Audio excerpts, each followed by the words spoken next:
Hey guys, welcome back to another episode of Hell for Dummies, the series where we take level 1 characters through Hell.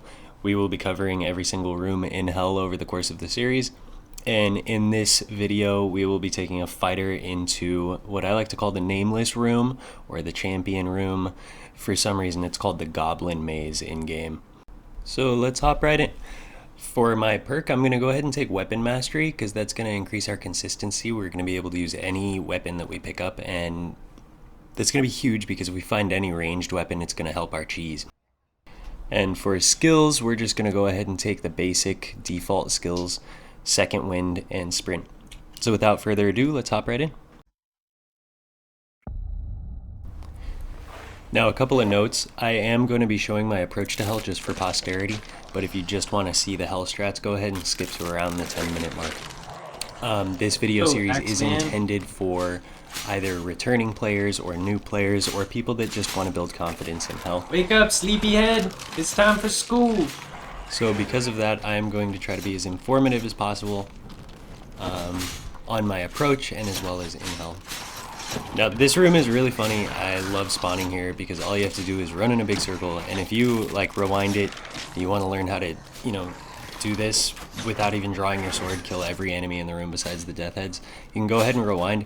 You literally just have to run the path that I ran. It's like a very set in stone kind of path. I go wake up the skeletons on the right, I go wake up the skeletons on the left, and then I just like run back and forth through the spikes until everything dies on the spikes. So yeah, if you just, you could come up with your own route or use my route. Good shot.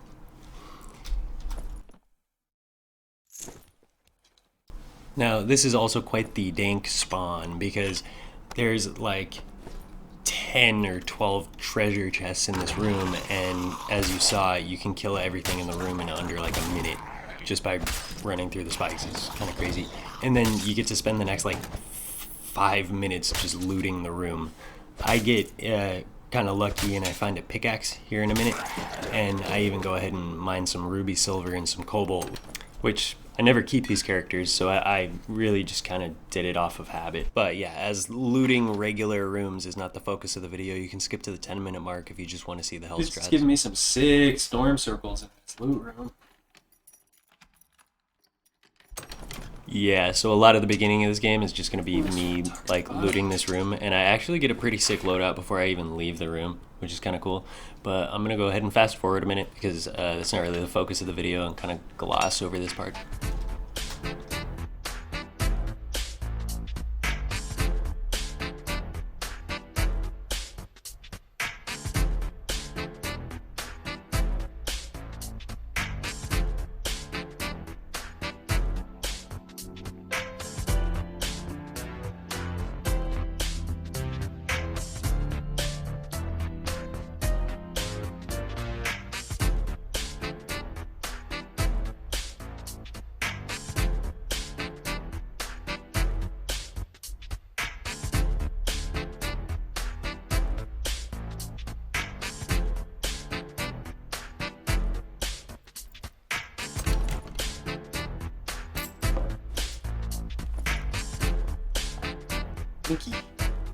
Rinky schminky.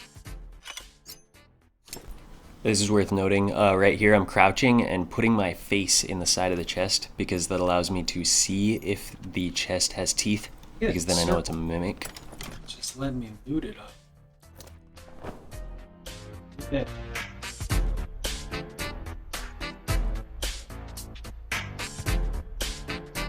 Is that like... Oh! Ah!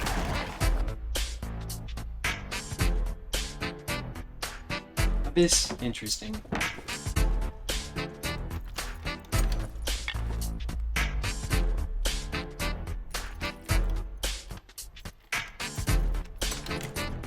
Now, it's important to loot as much as possible before you actually take a red portal, because if you know that you're going to Hell and you're going to be fighting where the demons dwell, you're going to want an outfit that suits you well, because it helps to have equipment as well as skill.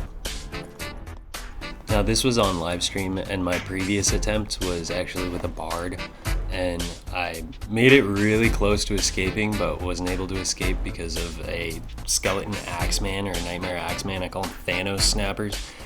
But one of my viewers suggested that I take the song that opens and closes doors. They open and close stuff? I thought it just opens stuff. I'm obviously not that good or experienced with a bard, even though I wish I was, because they're like the coolest class, in my opinion. How does my fighter have such fast people interaction speed? That made no sense just now.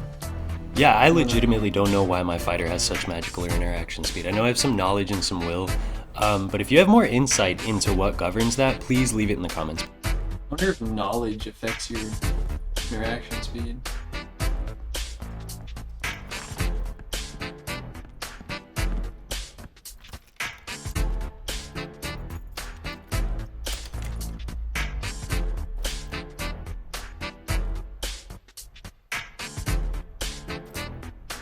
Yeah, that one. I've never actually even used that skill. Didn't say how it even works.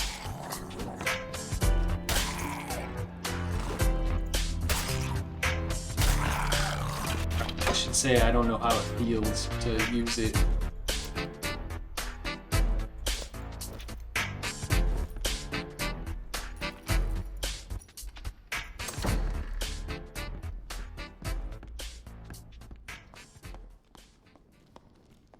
Now, if you're like actually on a level 1 character that you plan to keep or you care about your loot at all, there's a static blue in this room. You can see the blue staircases on the map. It's like a tiny little blue staircase icon.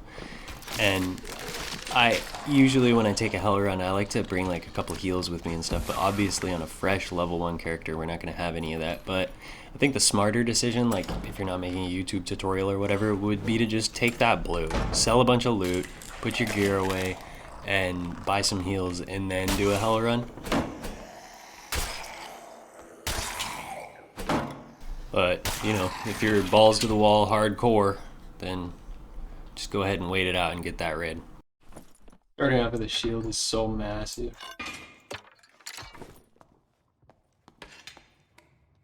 I didn't grab my torches. I have to go back. Okay, that's actually huge. You have to have your torches when you get to hell. You'll see I use it specifically in this case so that I can see an archer from across the room. But I have literally died in hell because I didn't have a torch. It comes in so handy. Like, you have to have those torches. I can't stress that enough.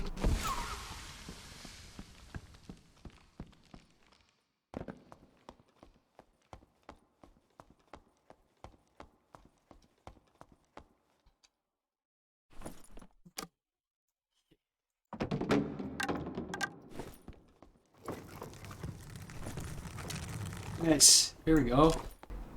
Now I'm a ranger main, so I'm always going to be picking up these bows, and that's kind of why I took weapon mastery. I'm going to search every archer. Enemies, as a rule of thumb, will more consistently drop the weapons that they use. So if you want bows, search archers. If you want an axe, search axemen. That kind of thing. And as your knowledge of the map increases, you'll know where to find each specific type of enemy.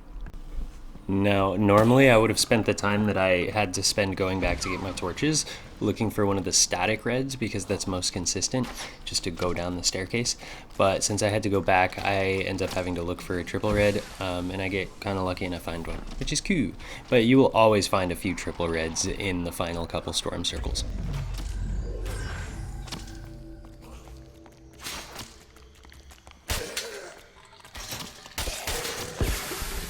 So I really want to farm this last archer minion just to see if I can get a cooler bow or maybe some arrows or whatever. But Zwei shows up and makes it very difficult. And I think I hear footsteps, so I decide to just dip.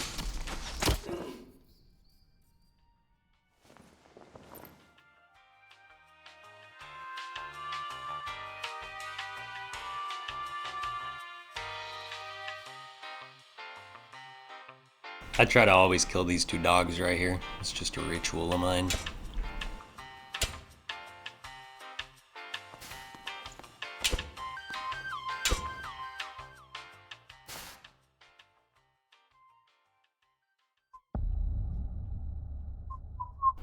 Okay, so let's talk strats. This first guy, if you're not comfortable fighting him at melee range, you can go ahead and check out the strat that I set forth in my Red to Rights video called Nameless room. I'll put the link in the description. you can make this first minion, regardless of what it is, like kind of lunge off onto the step that's just across from the starting room here. And then from there you can either just bonk him in the head or like leave him there, up to you. Now there's two things that you're going to want to be really wary of. On the right side here there's an archer up there, and I'm going to loot these pots, but I'm going to just keep watching that staircase the entire time to make sure that I don't aggro that archer. It's kind of cool. You can look pretty far away from the chests while you're like opening them and looting them, so I also do that just to kind of watch for the archer, and I'm always listening. I'm going to talk more about the audio cues on the archers here too. So these nightmare archers, they shoot 2 shots almost every single time, kind of like the red archers in the normal dungeon, but you're going to want to listen for the grunt.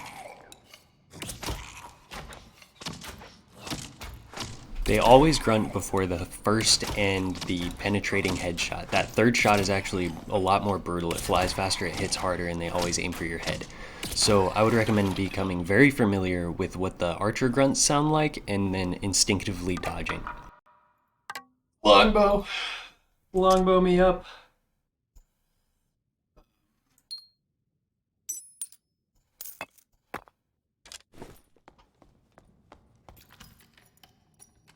So as we approach down into this room from the north, the anatomy of this room is quite simple. There's a lot of melee minions on the outside hallway, and there's a lot of melee minions on the inside kind of square.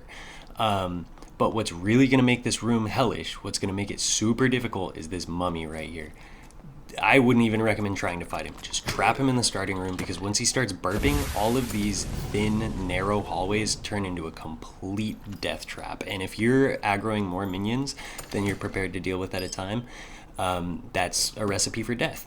So go ahead and trap that zombie in the previous room or in the starting room or whatever, and then you can start working on these archers. There's 3 archers, one in each kind of corner of the room, northeast and then southwest, northeast and southwest, and then there's one in like the center, like on the southeast as well.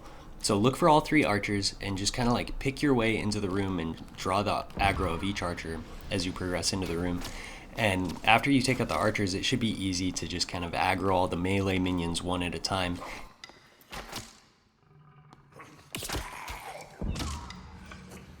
But yeah, going slow here and making sure that we take out the archers before almost anything else is going to be key. That, or if you don't have a ranged weapon, just be very wary of those archers so that you can aggro them when you're prepared to fight them.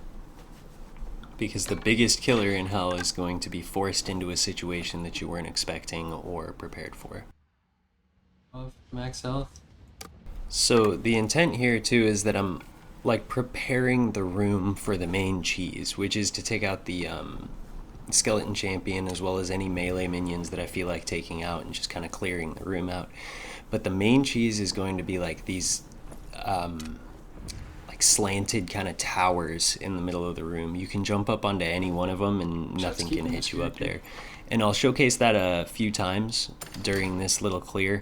Just anytime anything goes wrong, as long as those archers are taken out, you can go ahead and hop up onto that little tower and bash everything in the head from up there, and that's the cheese. However, just remember there are 3 archers. I'm going to be looking for this 3rd archer, and here's where that torch that I went back to get earlier comes in handy, because I can't actually even see him over there, so I got to huck a torch over there to even be able to see him. But after this archer goes down, we're ready to just cheese it up. Now you'll notice that I'm staying very far from the center of the room. That's because there is a skeleton champion that is in the center of the room, and once we aggro him, it's on. So the entire time I'm clearing these archers, and if you're a melee, you can just pick your way along that outside hallway and kind of keep picking off the minions the way that I was doing. But go ahead and don't aggro that skeleton champion in the middle until you're absolutely sure that you're ready. Yeah, so here's the tower. You can jump up onto, I think, any of them like this. If you come down, you'll see if you come down just a little bit, you can make them walk towards you just far enough that you can melee them. But if you're up too high, they stop. because they can't pathfind. So you like come down just a little bit and make them walk towards you, and then you can bop them. But if anything goes wrong, just kind of like kite around the room and run back up there, just like I did there. And as you can see, it's like completely safe up there. Like you just find a sweet spot where he can't hit you, and he's done ski. Dude, I don't want to take this character to level 15 so I could trade all the bows off him. It's a cool ass bow. Yeah, I choose to fight this guy straight, but you can cheese every single one of the melee minions on that center tower. And you'll see too, something goes wrong, I think, yeah, right here, and I decided to just run up one of the towers and call it good. Second one? Yeah, almost every champion has like some sort of innate healing ability that they can use to make their consistency or their longevity a little better. And if you're not doing PvP, you're just doing PvE, or you're just trying to do a hell run, I recommend looking for whatever that is. On the fighter, it's the second wind. On the bard, it's tranquility. On the ranger, it's the biscuit or field ration, I think is what it's called. That's kind of gross. But yeah.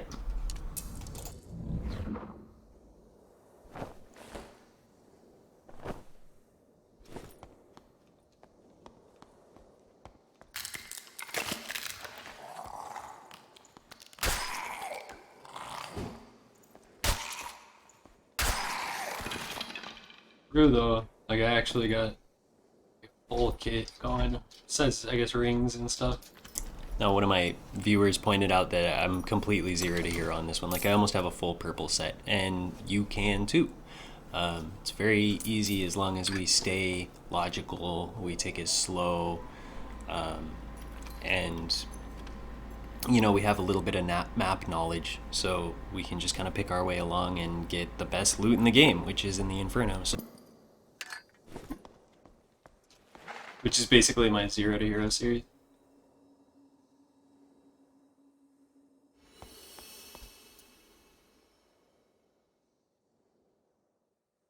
Because I already covered this room. Well, not really.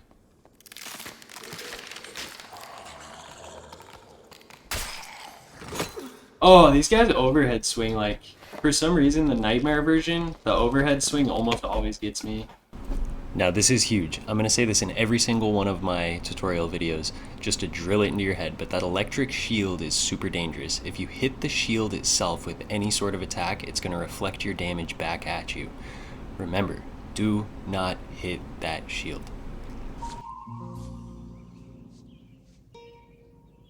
What the f is this piece of sh? Now, I was gonna go ahead and cover the room to the south of here, even, which is another really easy room to clear that I haven't covered yet. I'm really looking forward to covering it in another video, but I definitely hear footsteps as I approach it, and I'm not a PvPer, so I decided to just not.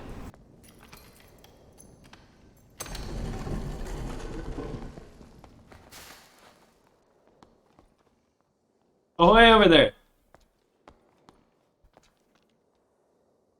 I heard someone in there.